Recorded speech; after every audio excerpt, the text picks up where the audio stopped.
Hello. इस topic में हम लोग वैद्युत द्विध्रुव के कारण वैद्युत विभव पढ़ते हैं। तो पहले हम लोग अक्षीय स्थिति में वैद्युत विभव पढ़ते हैं। अक्षीय स्थिति समझते हैं आप कि जब हम वैद्युत द्विध्रुव की अक्ष पर कोई बिंदु लेते हैं तो उसको कहते हैं अक्षीय स्थिति का बिंदु।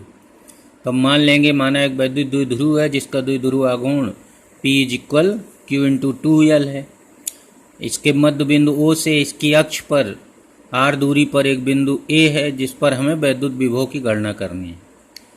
तो अब बिंदु प्लस Q की बिंदु A से दूरी r-L होगी और -Q की बिंदु A से दूरी r+L होगी। बिंदु A पर दो विभव होंगे, एक +Q का और एक -Q का। तो कुल विभव जो बिंदु A पर होगा वो V = V1 + V2 होगा। तो पहले हम लोग V1 लिखते हैं।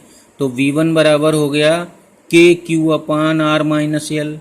K means 1/4πε0। इसी तरह से V2 हो गया, ये V2 जो ये धन आवेश के कारण विद्युत विभव है और ये माइनस के कारण, तो माइनस के कारण हो जाएगा माइनस, यहाँ साइन लग जाएगा। तो V2 बराबर हो जाएगा -KQ/r+L।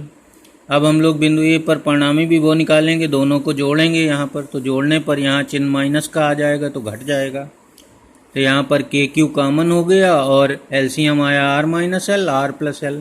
तो ये हटा और ये यहाँ आ गया और इस तरह से ये r कट जाएंगे, ये 2L बचेगा। तो ये आ गया V = KQ/2L/r²-L²। इनका मल्टीप्लाई r²-L² हो गया। अब यहाँ पर यदि r very greater than L हो, यानी ये बिंदु जो A है वो O से बहुत अधिक दूरी पर हो, तो L² को छोड़ दिया जाता है। L² का मान बहुत कम हो जाता है r² की तुलना में, इसलिए उसे छोड़ देते हैं। और यहाँ पर Q/2L की जगह P लिख लेते हैं। तो V बराबर हो जाएगा आपका KP/r²। तो ये है अक्षीय स्थिति में किसी बिंदु पर वैद्युत विभव का सूत्र, जहाँ पर K 1/4πε0 है। अब अगर ये वैद्युत द्विध्रुव किसी परावैद्युत माध्यम में रखा हो, तो जिसका परावैद्युतांक कैपिटल K हो, तो यहाँ 1/4πε0 K का इस्तेमाल किया जाता है, वहाँ पर कैपिटल K भी इस्तेमाल करते हैं। अब सेकंड पॉइंट हम लोग निरक्षीय स्थिति में पढ़ते हैं। तो निरक्षीय स्थिति का मतलब होता है कि वैद्युत द्विध्रुव की अक्ष के लंबवत कोई रेखा ली जाए तो उसको हम, और केंद्र से गुजरती है तो उसको निरक्षीय रेखा कहते हैं। इस पर कोई बिंदु हो तो उसको निरक्षीय बिंदु कहा जाता है। तो निरक्षीय स्थिति में तो मान लेते हैं फिर से वही कि माना निरक्षीय स्थिति पर वैद्युत द्विध्रुव के केंद्र से r दूरी पर एक बिंदु ये है जिस पर वैद्युत विभव की गणना करनी है। तो अब A की +Q और -Q आवेश से दूरी निकाल लेंगे। तो ये जाएगी दोनों r² √r² + L²। अब बिंदु A पर दो विभव होंगे, एक +Q आवेश का, एक -Q आवेश का। तो कुल विभव हो जाएगा V बराबर V1 + V2। अब V1 बराबर लिखेंगे तो KQ/r² + L², ये +Q आवेश के कारण विभव हो गया। और V2 बराबर -KQ/r² + L², ये माइनस आवेश के कारण विभव हो गया। तो बिंदु A पर वैद्युत विभव V बराबर V1 + V2 निकालेंगे, दोनों 0 आ जाएगा।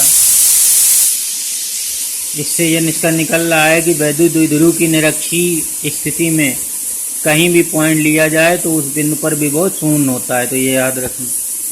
अब नेक्स्ट व्यापक बिंदु पर वैद्युत विभव की गणना करते हैं। तो माना वैद्युत द्विध्रुव के केंद्र O से r दूरी पर एक बिंदु A इस प्रकार है कि O से A को मिलाने वाली रेखा वैद्युत द्विध्रुव की अक्ष अर्थात वेक्टर P की दिशा से थीटा कोण बनाती है। तो अब यहाँ पर बिंदु A पर दो विभव होंगे, फिर से V = V1 + V2। V1 होगा इस वैद्युत द्विध्रुव के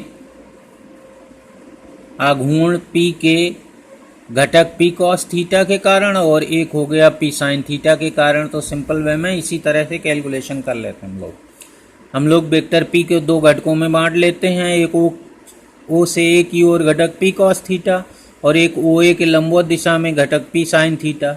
अब हम ये मान लेते हैं कि यहाँ पर हमारे पास दो वैद्युत द्विध्रुव रखे हैं। एक की अक्ष ओ ए के अनुदिश है और दूसरे की अक्ष ओ ए के लंबवत है। तो इस आधार पर बिंदु ए पर दो विभव निकाल लेंगे। तो पहले हम अक्षीय स्थिति में इसके अक्षीय स्थिति में निकालेंगे। इस वैद्युत द्विध्रुव के कारण जिसका द्विध्रुव आघूर्ण पी कॉस थीटा है तो हो जाएगा V1 इक्वल के p cos theta upon r square. पीछे वाले फार्मूले में जो था पी अपान आर स्क्वायर लिखा गया था, ये पी अपान आर स्क्वायर, तो पी की जगह यहाँ पी कॉस थीटा लिया जाएगा। और इस वैद्युत द्विध्रुव जिसका द्विध्रुव आघूर्ण पी साइन थीटा, उसके कारण अगर हम यहाँ पर देखें तो ये निरक्षीय स्थिति है और निरक्षीय स्थिति में वैद्युत विभव 0 होता है, तो V2 0 हो जाएगा। तो अब हमारा ए पर विभव केवल इस अक्षीय स्थिति के कारण होगा, तो V बराबर V1 प्लस V2, V2 0 हो गया, V1 का मान रख देंगे तो V बराबर आ जाएगा 1/4 pi epsilon naught p cos theta upon r square. अगर हम इस ओ ए की दिशा में एकांक सदिश आर ले लें, स्मॉल आर, तो हम यहाँ पर ऐसे भी लिख सकते हैं कि V बराबर 1/4 pi epsilon naught p vector p dot r cap upon r square.